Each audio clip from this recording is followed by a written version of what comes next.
سید صاحب رحمۃ اللہ علیہ جب تحریک اٹھی ہے تو نواب صدیق حسن خان مرحوم وہ تو بعد میں تھے، بہت لوگوں نے کہا کہ ہمارے زمانے میں سید صاحب کسوٹی ہو گئے ہیں، جو ان کے ساتھ ہے حق پہ ہے اور جو ان کا مخالف ہے وہ سکھوں کی حکومت کے ساتھ ہے وغیرہ وغیرہ۔ سید صاحب رحمۃ اللہ علیہ اس امت کے لیے خدا کی بہت بڑی رحمت تھے، بڑا کام اللہ نے ان سے لیا۔ یہ جتنا مدرسہ دیوبند یہ وہ جو نظر آتا ہے، یہ ساری چیزیں اس ایک ہستی کی مرہون منت ہیں، لمبی تاریخ ہے، اسے نہیں چھیڑنا۔ لیکن پٹھانوں نے جو ان کے ساتھ کیا وہ بہت خراب چیز تھی۔ ان کی ساری زندگی کی محنت اور کمائی 400 ان کے قاضی، ان کے مفتی، ان کے تربیت یافتہ، جسے پورے افغانستان اور سرحدی علاقوں میں پشاور میں وغیرہ وغیرہ انہوں نے شرعی نظام نافذ کر دیا تھا۔ پٹھانوں نے پوری پلاننگ کے تحت ایک ہی رات میں ان 400 آدمیوں کو شہید کر دیا۔ سب قاضی شہید ہو گئے، مفتی شہید ہو گئے۔ سید صاحب رحمۃ اللہ پہ بڑا گہرا اثر اس بات کا ہوا۔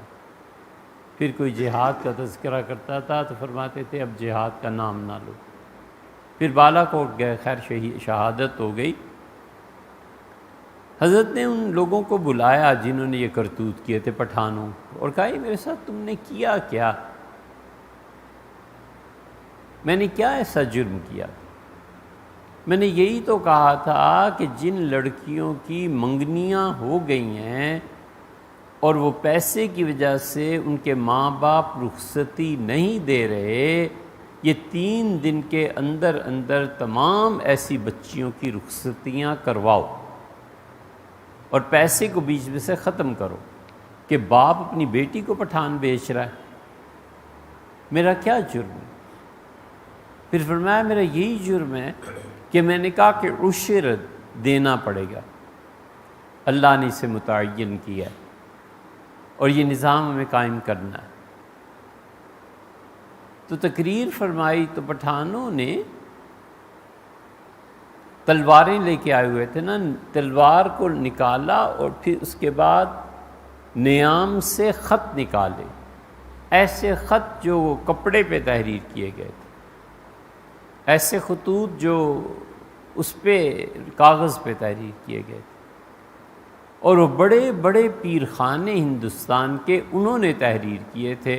لکھا تھا کہ تمہاری بستی میں ایک آدمی آیا ہے، اس کا ایک لشکر ہے، وہ دین کے دعوے کرتا ہے، سید احمد نام ہے اس کا، اور یہ محمد بن عبد الوہاب کے شاگرد ہیں، اور سب سے عمدہ دین کا کام یہ ہے کہ انہیں مار دو۔ بس یہ خطوط چوری چھپے بھیجے گئے تھے، شیطان نے اپنا عمل دکھایا اور سید صاحب رحمۃ اللہ علیہ کا فیض پھر نہیں جاری ہو سکا۔ اسی لیے انہوں نے بالا کوٹ کے میدان میں فرمایا کہ بس یہ آخری معرکہ ہے، اور لاہور بھی یہی ہے اور اللہ کی جنت بھی یہی ہے، تب جو فیصلہ ہوگا اب یہی ہوگا۔